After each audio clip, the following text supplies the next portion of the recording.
বছৰৰ সামৰণি দিন এই সামৰণি দিনটোত ইমূৰৰ পৰা সিমূৰলৈকে যিটো উৎসাহ স্বতঃস্ফূৰ্তভাৱে সব জেগাত মানুহ ওলাই গৈছে এই সামৰণি অনুষ্ঠানটোত আমাৰ নিৰ্বাচনী প্ৰচাৰত আৰু সকলো ৰাইজলৈকে আহ্বান জনাইছে অহা পৰহিলে দিনটোত শান্তিপূৰ্ণভাৱে যাতে পদুম ফুলৰ চিনত ভোট প্ৰদান কৰে আৰু এই শান্তি সমদল এই আমাৰ বিভিন্ন জনগোষ্ঠীৰ মানুহে অংশগ্ৰহণ কৰা এই সমদলৰ উপস্থিতিয়ে প্ৰমাণ কৰিছে এইবাৰ ভাৰতীয় জনতা পাৰ্টীয়ে অভিলেখ সংখ্যক ভোটত আমি জয়যুক্ত হ'বলৈ সক্ষম হ'ম আৰু কংগ্ৰেছ দলৰ আমানতৰ ধন বাজেয়াপ্ত হ'ব।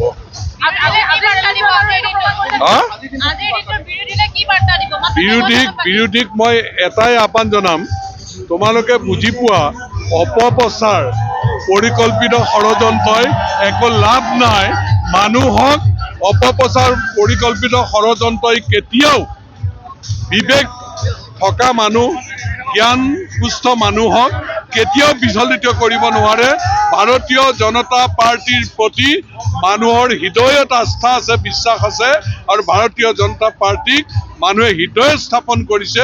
তৃতীয়বাৰৰ কাৰণে ভাৰতীয় জনতা পাৰ্টী দিছপুৰত অভিলেখ সংখ্যক সিটৰে চৰকাৰ প্ৰতিষ্ঠা হ'ব আৰু তোমালোকে গ্ৰাউণ্ড ৰিয়েলিটি অনুভৱ কৰিবলৈ চেষ্টা কৰা।